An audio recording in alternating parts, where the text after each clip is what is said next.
China asters, one of my favorite late summer flowers. But rumor has it, they can be a little bit finicky to grow and to care for. So are they worth it? I'm Alex, flower enthusiast and proud corgi mama, and we are going to answer that question together. So let's get into the nitty-gritty and all the details on this pretty little flower.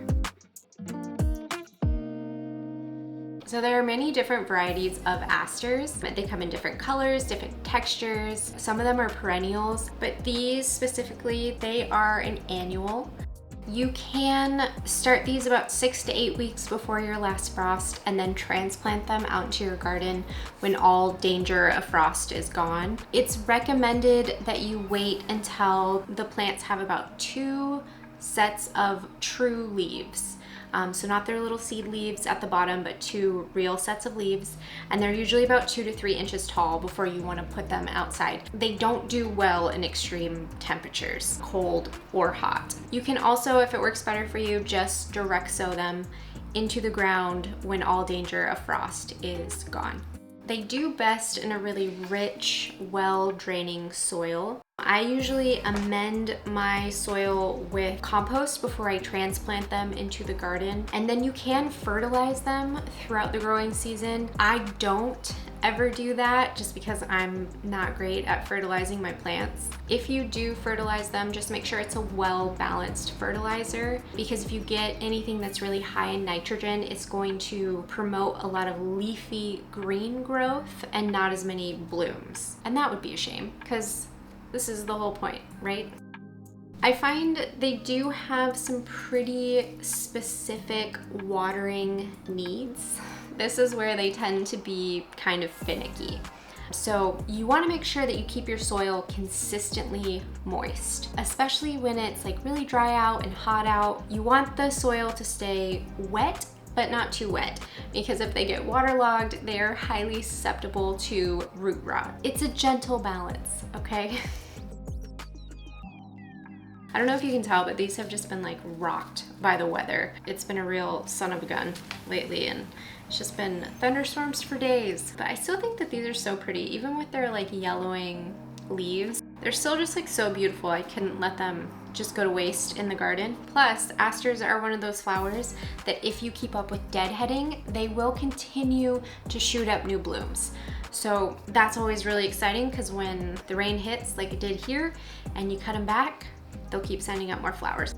Speaking of the rain, these are a taller variety of aster, so they can benefit from staking. We all know that that is not my strong point. I'm really bad at it. I wish I was better. If you're better than me, stake up these guys, because right now mine, they are a little bit floppy out in the garden, and that's kind of sad. So China asters can fall victim to a lot of common pests and diseases. So things like aphids, spider mites, leaf hoppers, and then also like powdery mildew, rust. So those are usually like spacing issues. So you're not getting enough like really good airflow between your plants. I think that they usually recommend to plant anywhere between like 9 and 12 inches apart. I always plant on the smaller side because I have a very small space, and I haven't had any issues with powdery mildew or anything like that. Aphids I have had a little bit, not too bad. They're really going after my nasturtium right now and my celosia. So those are the victims this year.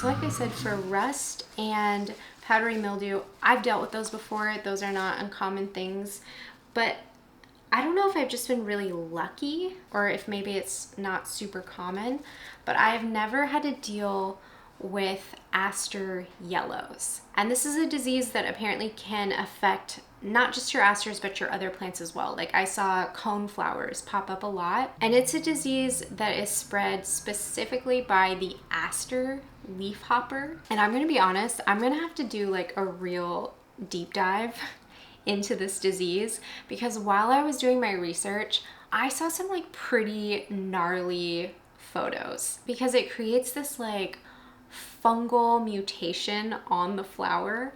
And I'm sure it's like really frustrating and annoying to deal with. I'm not discounting the struggles, but what I am gonna say, and I don't know if this is a good thing to admit to publicly, but I can't help my curiosity. And I am just like so fascinated by fungal mutations and diseases. I have fallen down many internet rabbit holes. I'm just gonna interrupt myself and save you from my unhinged ramblings about flower mutations and zombie spores and just get to the point, because aster yellows is just one of those diseases that is incredibly frustrating to deal with. You have to pull your plants and start over.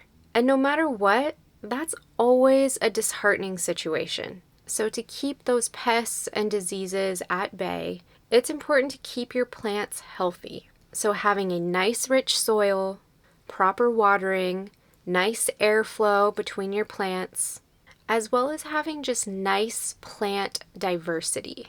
Because when you grow a variety of plants in your garden, you will attract so many beautiful, beneficial insects. Ladybugs, lacewings, predatory wasps.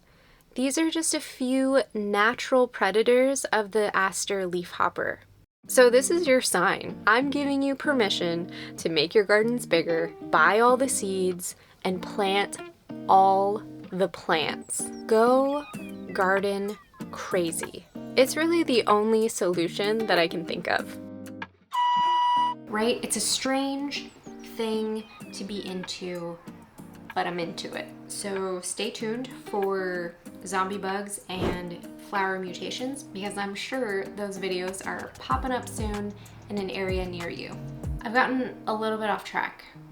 Yeah, but honestly, I think that that's pretty much it for all I have on my little flower friend here, the China aster. They do take a little bit more time and attention than some of the other flowers that I grow, but honestly, like they're so beautiful and they're so fun. They make a gorgeous cut flower, especially at the end of the year when things kind of start slowing down and it's not as exciting. I can't get enough of them, and I think that if you're interested in growing them, you absolutely should try. I'm sure I've just been kind of like rambling, so I probably haven't like addressed everything specifically. So if you have any questions, please let me know. Let me know which variety of asters you're growing. If you have a favorite, drop it in the comments, because I would love to find new flowers to add to my list for next year. And as always, if you're new here, please subscribe, and I will see you in the next one.